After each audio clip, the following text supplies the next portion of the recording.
माइलात, जब वो निकलेंगी अपने घरों से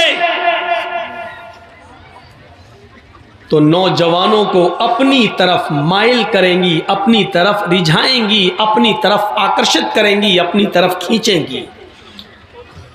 व मुमीलात, और जो नौजवान उनसे मुस्कुरा के बात करेगा वो उनकी तरफ भी माइल हो जाएंगी, वो उनकी तरफ भी आकर्षित हो जाएंगी। यानी दोनों तरफ से ये मामला होगा, ये उनकी तरफ माइल होंगी और लड़के इनकी तरफ माइल होंगे। और ये माइल होने की वजह क्या होगी? इनके लिबास, इनके कपड़े, इनकी ड्रेस, इनकी पोशाक, जिसको अल्लाह के रसूल ने क्या कहा? कपड़े तो पहने होंगी लेकिन नंगी होंगी। देखिए नबी ने क्या कहा? कपड़े तो पहने होंगी लेकिन नंगी होंगी। अल्लाह के रसूल ने हमें यह बताया कि हर कपड़ा पहनने वाली औरत कपड़ा पहने हुए नहीं है, वो नंगी। कुछ कपड़े ऐसे हैं जिनको पहनने के बावजूद भी औरत नंगी कहलाती है।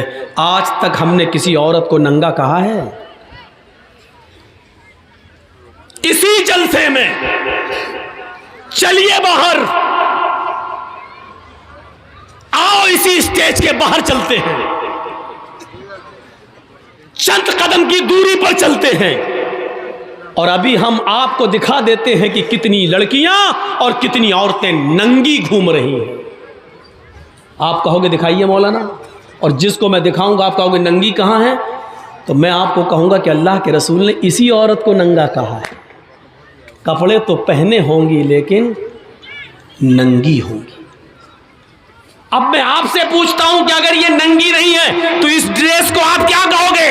आप कहेंगे ये फैशन है। साहब आजकल ये फैशन चल रहा है। देखिए सोच की फिक्र क्या हो गई है। नबी अकरम जिसको नंगा कह रहे हैं, हमारी सोच उसको फैशन कह रही है। इसलिए कुरान ने क्या कहा है? अल्लाह से डरो और सोचो।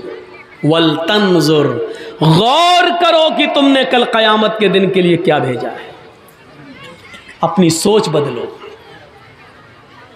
जब तक हम इन लड़कियों के इन कपड़ों को ड्रेस कहते रहेंगे, किसी एक औरत को आप नहीं सुधार सकते हो, किसी एक लड़की को राह रास्त पे नहीं ला सकते। जब हम इन गुजरने वाली लड़कियों को ये कहेंगे ये नंगी लड़की जा रही है, बेहया जा रही है, बेशरम जा रही है, जब आप अपनी सोच को नबी की हदीस के मुताबिक ढालेंगे तब आप अपने समाज और अपने मुआशरे के अंदर कुछ इस्लाही कदम उठा सकते हैं। नहीं साहब, हम कैसे कहते हैं इसमें तो प्रधान की लड़की है, इसमें तो सरपंच की लड़की है, इसमें तो एमएलए की बेटी है, इसमें तो एमपी की बेटी है। यही तो मैं 20 साल से सुनाते आ रहा हूं कि जो जितना अमीर बाप है, मैं आपको एक पहचान बता रहा हूं आपको कि जिस लड़की के जिस्म पर जितना कम कपड़ा आपको दिखाई दे, जो जितने शॉर्ट कपड़े पहने हुए आपको मार्केट में और बाजारों में दिखाई दे, समझ लेना ये उतने ही अमीर बाप की बेटी जा रही है। ये पहचान है, ये पहचान है। वो बाप मेरी नजर में बखील और कंजूस बाप है जो अपनी बेटी को 5 मीटर का कपड़ा भी पूरा लाकर न दे सके। बखील है, कंजूस है और वो अपनी बेटी का सौदागर है। अल्लाह के रसूल ने ऐसे बाप को दयूस कहा है। एक आदमी लंगड़ाता हुआ आ रहा है। ये मुखिया जी बैठे हैं आपके, बड़े इज्जतदार आदमी हैं आपके समाज के। मान लो ये डॉक्टर हैं और हम भी डॉक्टर हैं। अब वहाँ से एक आदमी लौट के आ रहा, लंगड़ाता हुआ चला आ रहा है। अब मैं डॉक्टर हूँ, मुखिया जी भी डॉक्टर हैं। मुखिया जी ने कहा जर्जी साहब जी, ये इस आदमी के पैर में मोच आ गई इसलिए लंगड़ाते हुए चल रहा है। मैं डॉक्टर हूँ, मुझे तजर्बा है। मैंने कहा नहीं मुखिया जी, आपका तजर्बा गलत है। उसके पैर में मोच नहीं आई है, उसकी रीढ़ की हड्डी में दर्द हो रहा है इसलिए लंगड़ाता हुआ चल रहा है। मुखिया जी की सोच अलग, मेरी सोच अलग। ये भी डॉक्टर, मैं भी डॉक्टर। हमने कहा अच्छा ठीक है मुखिया जी सुनो, अगर उसकी रीढ़ की हड्डी में दर्द नहीं हुआ, पैर में मोच ही निकली तो 1000 रुपया मैं दूंगा, और अगर उसके रीढ़ की हड्डी में दर्द हुआ जो मैंने कहा तो 1000 रुपया आप दीजिएगा। शर्त लग गई। ठीक है। वो आया चलता हुआ, बिल्कुल करीब आ गया। हम दोनों ने पूछा भाई पैर में मोच आई या रीढ़ की हड्डी में दर्द? वो कहता कुछ नहीं, कुछ नहीं, न मोच न रीढ़ की हड्डी में दर्द। अबे फिर तू लंगड़ा के क्यों चल रहा था? उसने कहा मेरी पैर की चप्पल टूट गई थी इसलिए मैं घिसट घिसट के चल रहा था। अब देखिए दोनों की सोच अलग हो गई। मुखिया जी डॉक्टर है, कह रहे हैं उसके पैर में मोच। जर्जी साहब डॉक्टर है, वो क्या कह रहे हैं? नहीं, उसकी रीढ़ की हड्डी में दर्द। दोनों की सोच गलत। इनका तजर्बा भी फेल, मेरा तजर्बा भी फेल। उस लंगड़े ने क्या खुद आगे क्या कह दिया? न मोच न रीढ़ की हड्डी में दर्द। अबे फिर क्यों लंगड़ा के चल रहा था? अरे मेरी तो चप्पल टूट गई थी इसलिए घसीट घसीट के चल रहा था। निकला क्या? खोदा पहाड़ निकली चुहिया।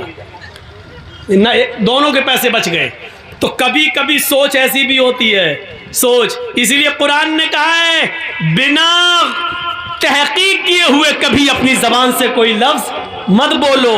इज़ा जाकुम फासिकुम बिनबाइन, जब तुम्हारे दरमियान कोई समाज का बुरा आदमी कोई बुरी खबर लेकर आए, किसी के बारे में कहे फला ऐसा कर रहा था, तो एकदम उसकी बात मत मान लो, बल्कि तहकीक कर लो। आपको मालूम है इमाम औज़ाई रहमतुल्लाह अलैह बहुत बड़े बुजुर्ग गुजरे हैं। जरा देखिए उनके घर में उनकी बीवी से मिलने के लिए उनके गांव की एक औरत आती है और सुबह सुबह दरवाजा खटखटाती है। इमाम औज़ाई रहमतुल्लाह अलैह फजर की नमाज के बाद कुरान की तिलावत कर रहे थे चटाई पर बैठकर। उन्होंने दरवाजे पर देखा कोई आया है, दरवाजा खोला तो सामने गांव की औरत खड़ी है। पूछा कैसे आई हो बहन? उसने जवाब दिया आपकी बीवी से मिलना है। इमाम औज़ाई रहमतुल्लाह अलैह ने अपनी बीवी से कहा कि तुमसे कोई औरत मिलने आई है, तुम उससे मिलो, मैं अंदर चला जाता हूं। अब इमाम औज़ाई अंदर चले गए और जिस चटाई पर कुरान पढ़ रहे थे उस चटाई पर उनकी बीवी ने उस गांव की औरत को बिठा दिया, आओ बैठो। वो औरत जैसे ही जो गांव की मिलने आई थी जैसी बैठी चटाई पर, उसके पीछे से जो शलवार, ये जो थम्स होते हैं हिप का हिस्सा, ये पूरा भीग गया। जैसी बैठी वो पूरी शलवार पूरा कपड़ा उसके जिस्म से चिपक गया, भीग गई वो। उसने नजर दौड़ाई तो इमाम औज़ाई का 3 साल का बच्चा कपड़े उतारे हुए नंगा वहीं पर खेल रहा था। उस औरत ने क्या समझा कि अभी इस बच्चे ने यहाँ पेशाब कर दिया है। देखिए बच्चा नंगा हो, कपड़ा ना हो और ये बैठी हो पूरा भीग गई, तो इसने क्या कहा इमाम औज़ाई की बीवी से, तुम्हें शर्म नहीं आती? तुमने मुझे इस चटाई पे बिठा दिया जहाँ तुम्हारे बच्चे ने पेशाब किया है। देखिए पेशाब पूरा मेरे कपड़े में भर गया, अब जाकर मैं नहाऊं और कपड़ा धुलूं? बच्चा 3 साल का है, अब तो इसका पेशाब भी पाक नहीं रहा कि छींटा मार के पाक हो जाए, अब तो धुलना पड़ेगा। सर्दियों के दिनों में है चटाई पे बिठा दिया। इमाम औज़ाई की बीवी क्या कहती हैं? देखिए सोच, देखिए उस औरत की सोच क्या थी कि इस पे पेशाब है। इमाम औज़ाई की बीवी कहती है पेशाब नहीं है मेरी बहन, तुम शौक से इस पर बैठी रहो, तुम्हें डरने की कोई जरूरत नहीं। वो कहती है कि मैं कैसे मान लूं ये पेशाब नहीं है? कोई लोटा नहीं रखा, पानी का कोई जग नहीं है, कोई गिलास नहीं है कि यहाँ पानी गिरा हुआ हो। ये बच्चा आपके कपड़े उतारे हुए है, मुझे तो यही अंदेशा कि इस बच्चे का पेशाब होगा। इमाम औज़ाई की बीवी कहती है कि ये मैं आपको जमानत देती हूँ कि ये पेशाब नहीं है, बच्चे ने पेशाब नहीं किया है, लेकिन बच्चे का कपड़ा उतारा, उसने नाली में पेशाब किया, यहां नहीं किया है, तुम बेफिक्र रहो। उसने कहा इमाम औज़ाई की बीवी से ये पेशाब नहीं है और पानी भी नहीं है, तो फिर है क्या? पहले मुझे बताओ, मुझे सेटिस्फाई करो। इमाम औज़ाई की बीवी कहती है जब तुम मान नहीं रही है तो अब मुझे तुझे बताना पड़ रहा है कि ये क्या है। सुन, जब तू नहीं मान रही है तो सुन। मेरे शौहर फजर की नमाज पढ़ के आते हैं और इसी चटाई पर बैठकर कुरान की तिलावत करते हैं। कुरान पढ़ने के बाद फिर वो अपने रब से अपने गुनाहों की माफी मांगते हैं और तौबा करते हैं। इतनी तौबा करते हैं, इतना रोते हैं अपने रब के सामने कि उनके आंखों से गिरने वाले आंसुओं से ये चटाई भीग जाती है, तर हो जाती है। मेरी बहन, तुम जिस चटाई पर बैठी हो और जिस चटाई के से भीग गई हो, ये मेरे बच्चे का पेशाब नहीं है, ये पानी नहीं है, ये मेरे शौहर के आंखों से गिरने वाले आंसू हैं जो अल्लाह के खौफ से और अल्लाह के डर से रोते हैं, जिस आंसुओं से तुम्हारी शलवार भीग गई है। देखा आपने वो क्या सोच रही थी और वजह क्या निकली है। जरूरी नहीं हम किसी के बारे में कुछ सोचें, जरूरी नहीं कि हम किसी के बारे में जो सोचें वो सही हो सकता है कि हमारी सोच गलत हो। इसीलिए कुरान कहता है या अय्युहल्लज़ीना आमनुज्तनिबू कसीरम मिनज़्ज़न्न इन्न बअज़-ज़न्नि, ईमान वालों, ऐ मुसलमानों, कभी अपने मुसलमान भाई के बारे में ज्यादा बदगुमानियां मत रखो। ज्यादा बदगुमानी नहीं। एक लड़की कानों में लीड लगाकर मोबाइल हाथ में रखकर सड़क पर चली जा रही है और बातें करती हुई जा रही है, हमारा दिमाग फौरन वहीं पहुंचता है, ये अपने बॉयफ्रेंड से बात कर रही है। अरे वो जल्दी जल्दी चल रही है, कानों में लीड लगी है, बात करती हुई जा रही है। जरूरी नहीं कि वो अपने बॉयफ्रेंड से बात कर रही है, हो सकता है कि उसकी बहन बीमार हो, उसको डिलीवरी हो रही हो और वो किसी को फोन करके हॉस्पिटल में बुला रही हो, इसलिए वो जल्दी जल्दी चल रही हो।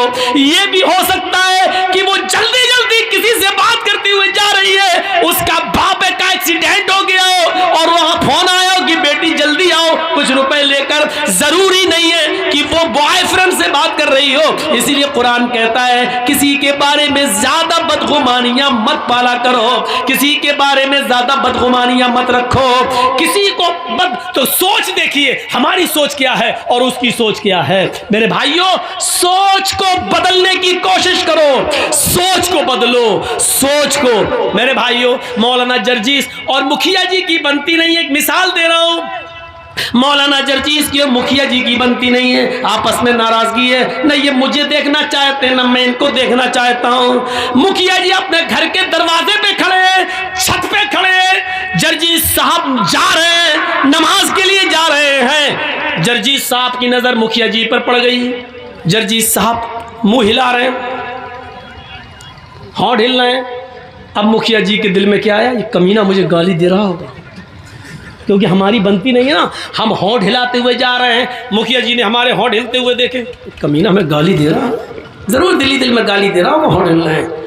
मुखिया जी की ये सोच सही भी हो सकती है, लेकिन ये सोचने का पावर और हक अल्लाह ने नहीं दिया है। हो सकता है जर्जीस साहब की मुखिया जी से आंखें लड़ गई, जर्जीस साहब मुखिया जी को गाली न दे रहे हो। ये भी तो हो सकता है कि वो नमाज पढ़ने जा रहे हो और वुजू बना के घर से निकले हो, वो वुजू के बाद की दुआ पढ़ रहे हो। या ये भी तो हो सकता है कि वो सुभान अल्लाह और अल्हम्दुलिल्लाह कहते हुए जा रहे हो, कुछ भी हो सकता है। इसीलिए कुरान कह रहा है या अय्युहल्लज़ीना आमनुज्तनिबू कसीरम मिनज़्ज़न्न इन्न बअज़-ज़न्नि, ईमान वालों, तुम किसी के बारे में ज्यादा बदगुमानियां मत अपने दिलों में पाला करो। बहुत सी बदगुमानियां इंसान को बहुत बड़ा गुनाहगार बना देती हैं। हमें किसी के बारे में बदगुमानी पालने की जरूरत नहीं है। अपने दिल के अंदर अपने दिलों को साफ रखो, अपनी सोच को बदलो। मैं समझता हूं शायद अब इतने कम लोग रह गए हैं कि ये मेरी ज़िंदगी का पहला रिकॉर्ड हो कि इतने कम लोगों में मैंने कभी तकरीर की हो।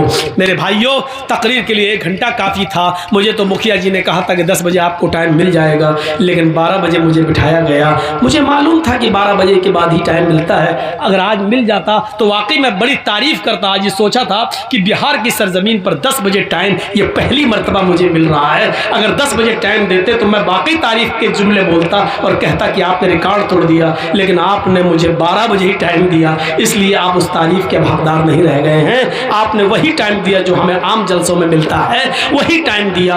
अब मैं भी थक चुका हूं और मेरा कल प्रोग्राम काफ़ी दूर है, मुझे निकलना है। अल्लाह रब्बुल आलमीन से हम दुआ करते हैं कि बारे इलाह हमारी ख़ताओं को माफ़ फरमा दे, हमारी सोच को इस्लामी सोच बना दे, हमारे अंदर तक़वा पैदा फरमा, हमारे अंदर परहेज़गारी पैदा फरमा दे, हमारे गुनाहों को माफ़ फरमा दे, हमें आपस में भाई भाई बनकर रहने की तौफीक अता फरमा। जब तक तू हमें जिंदा रख, इस्लाम को जिंदा रखना। जब हमारा खात्मा हो तो ईमान पर हमारा खात्मा फरमाना। वमा अलैना इल्लल बलागुल मुबीन व आखिरु दअवाना अनिल हम्दुलिल्लाहि रब्बिल आलमीन। अस्सलामु अलैकुम व रहमतुल्लाहि।